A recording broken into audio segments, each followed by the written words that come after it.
ॐ तव कथामृतं तप्तजीवनं कविभिरीडितं कल्मषापहं श्रवणमङ्गलं श्रीमदाततं भुवि गृह्णन्ति ये भूरिदा जनाः।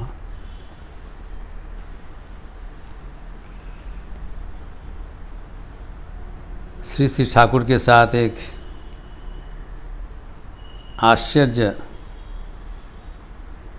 तत्व परिवेशन हो रहा है, जहाँ पर वक्ता स्वयं श्री रामकृष्ण भगवान एवं श्रोता नरेंद्रनाथ गिरीश मास्टर महाशय रामचंद्र दत्त प्रमुख विशिष्ट भक्तगण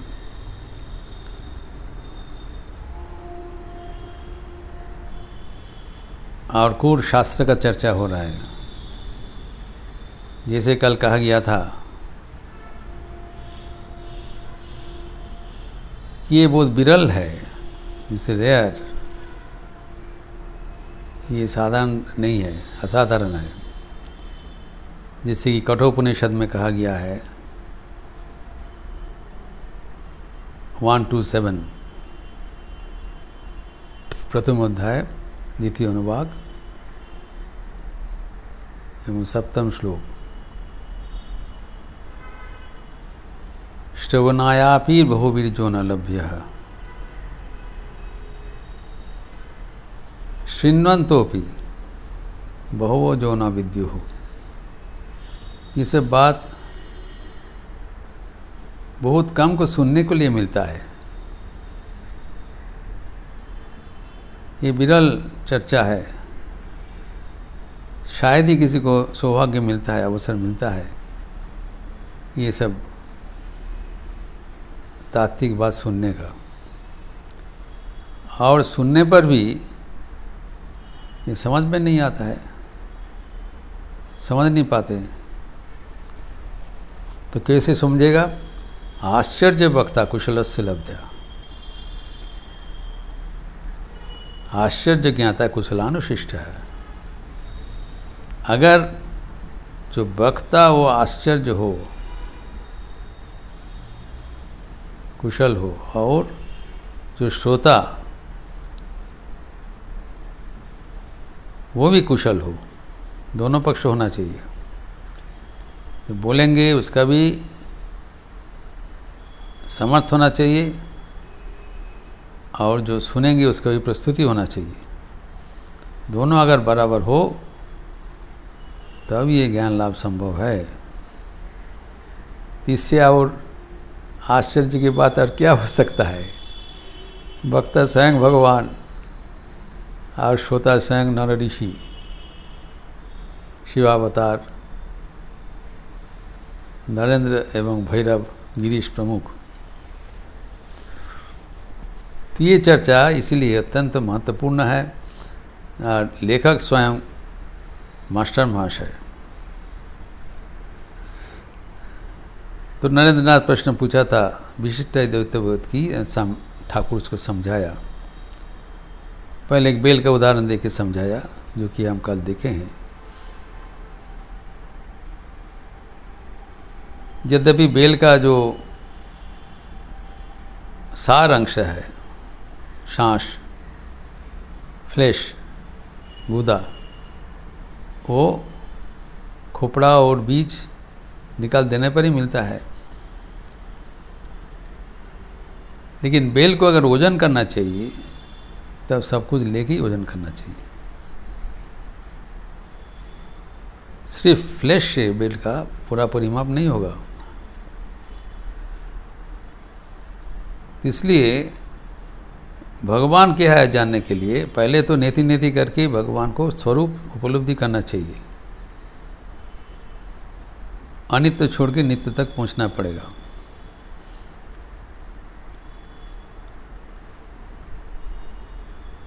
पहले तो खोपड़ा उतार देना पड़ेगा,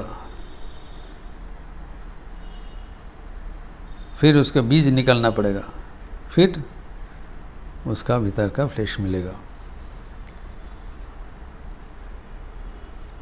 तो अनित्य छोड़ के नित्य तक पहुंचना पड़ेगा। लेकिन जब पूरा बेल का परिमाप करेगा, सबको लेना पड़ेगा। इसीलिए ठाकुर कहते हैं रामानुजन मौत जीव जगत विशिष्ट ब्रह्मो। इसमें जो अनात्मा विशिष्ट एवं आत्मा विशिष्ट दोनों का अद्वैत, यह है विशिष्ट अद्वैत। अर्थात जो जगत है वो अनात्मा है, जड़ है, और जीव जो है वो चेतन है, आत्मा है। और दोनों का भी समष्टि वो है भगवान। छोड़ने से नहीं होगा, सबको लेना पड़ेगा। तो ब्रह्म में जीव भी है, जगत भी है, विशिष्ट है। जैसे हमारे एक शरीर में असंख्य कोश है, न्यूमरस सेल्स। तो सबको लेके समष्टि को तो शरीर कहलाएगा। इसलिए कहा गया है भगवान, ये पूरा जीव जगत ये इसका भगवान का शरीर है। और भगवान है शरीरी। शरीर रहते हुए भी उनका शरीर का कोई अंश में सीमाबद्ध नहीं है। मैं जिस शरीर में हूँ, मैं कोई अंश में सीमित नहीं हूँ, सब शरीर व्यापी हमारा सत्ता है। वैसे ही भगवान पूरा जीव जगत में, पूरा सृष्टि में वो व्याप्त है, एवं इसमें सीमित नहीं है। इसमें स्वगत भेद है।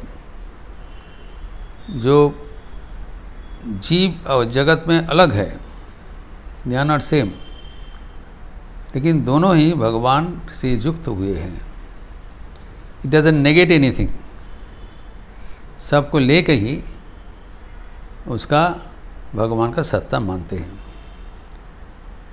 बेल का खोपड़ा भी लेगा, बीज भी लेगा, गूदा भी लेगा, सब लेके भगवान को मानते हैं। इसका कुछ त्याज्य नहीं है। ठाकुर यहाँ पर कंपेयर करके बजाते समझाते हैं। शंकर का द्वैतवाद भी है, रामानुज के विशिष्ट द्वैतवाद है, इसके आगे द्वैतवाद भी है। अभी पाश्चात्य दर्शन में देयर इज पैंथेइज्म। तुलना करने से हम लोग समझने में सुविधा होगा। पैन मतलब क्या है? सब। थियोस मीन्स ईश्वर। ईश्वर सर्वव्यापी है, वो सब कुछ लेता है।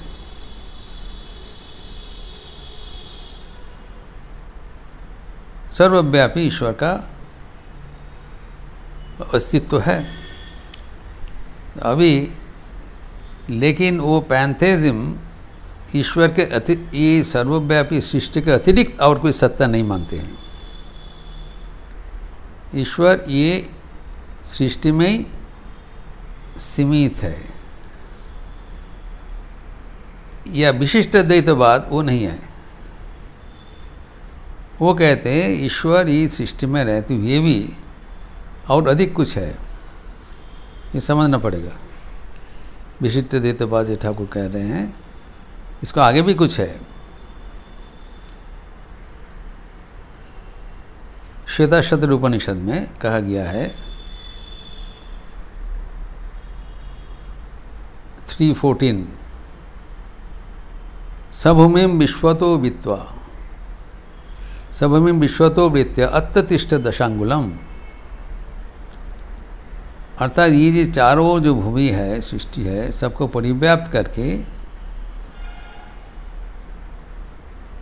ईश्वर का अवस्थिति है। इसका आगे भी परिव्याप्त कर दिया है। He has surpassed the entire creation, covered. और इसका आगे 10 अंगुली परिमित होकर इसको ये उपलब्ध होता है। इसका आगे भी इसका अस्तित्व है, लेकिन उसमें वो स्वगत भेद है, अपना अपना भेद है। और सब के भीतर ही एक अद्वैत भावना है, ये अद्वैत है, सब एक ही है, सब कुछ ईश्वर है, सबको लेके ईश्वर का उपस्थिति। और द्वैत भावना है, द्वैतवादी क्या कहते हैं कि ईश्वर जीव जगत, ये जीव जगत ये का पृथक सत्ता है, इसका अद्वैत नहीं है, ये अलग अलग रूप से नित्य है। दे आर नॉट टुगेदर,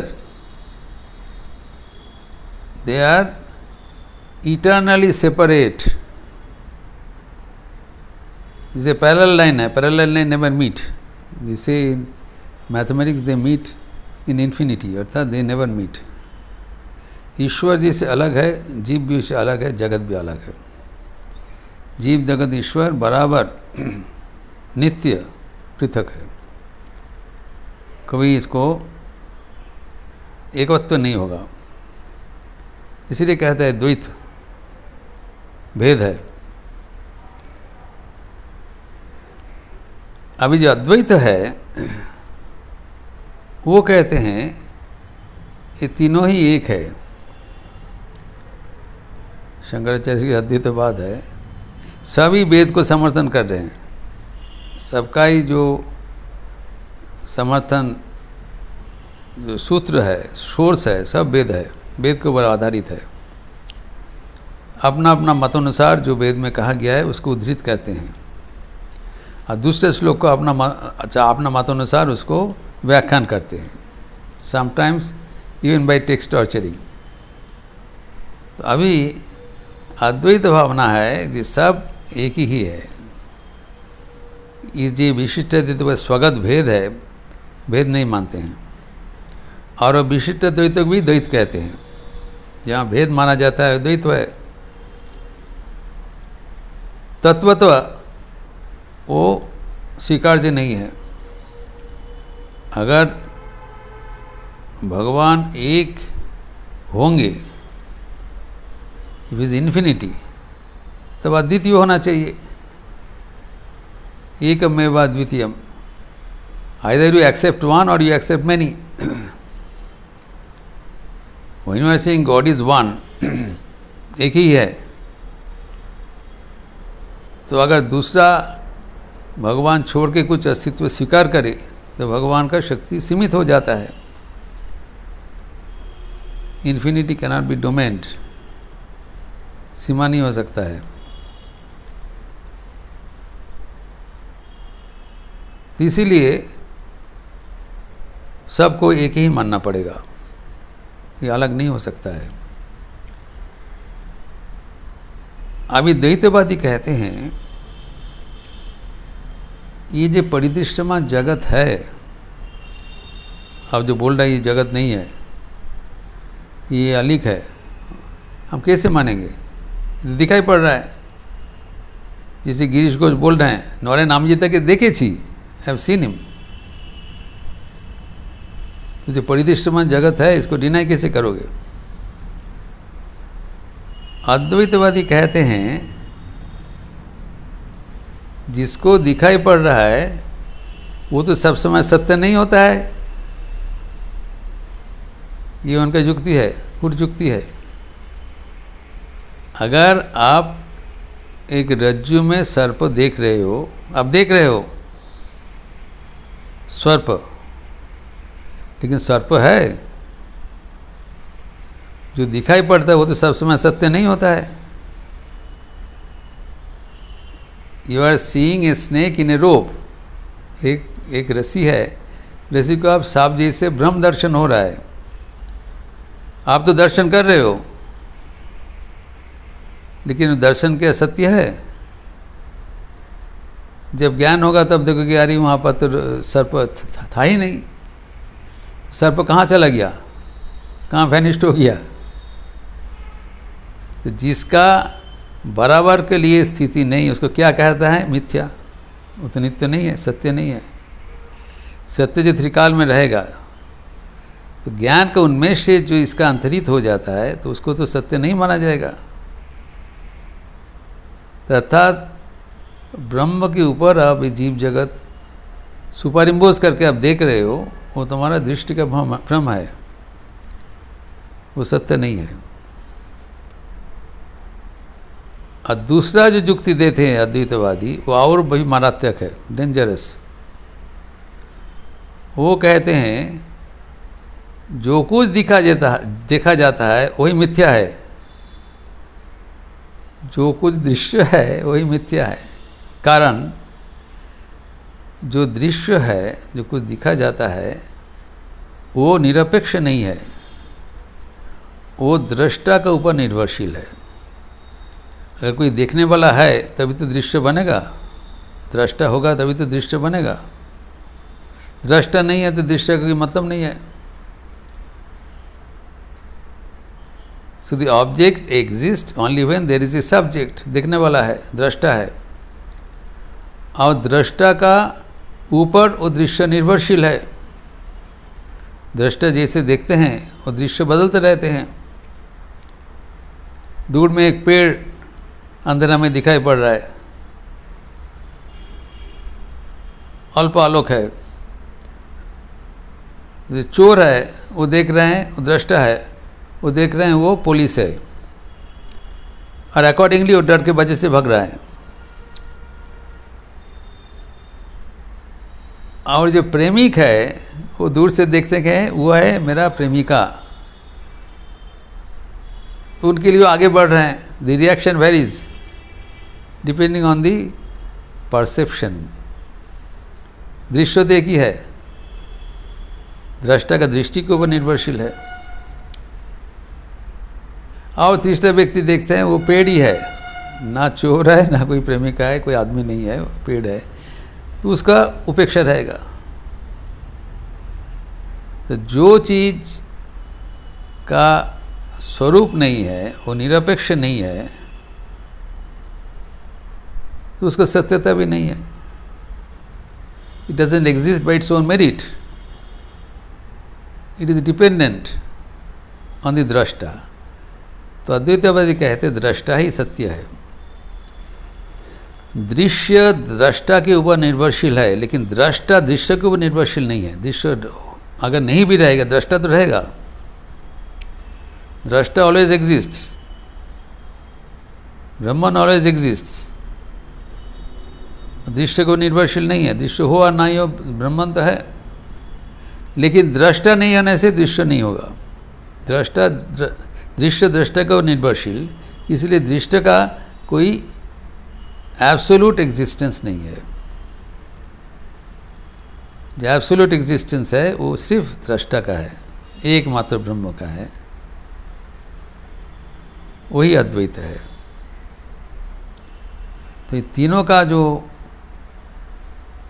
संमिश्रण है कि दृष्टा दृश्य का, ये अद्वैतवादी कहते हैं इनमें से कोई फर्क नहीं हो सकता है, एक ही एकमात्र ही है। सो द्वैत तो इसमें से अलग अलग मानते हैं, सेपरेट, और विशिष्ट द्वैत तो ये सबको लेके चलते हैं।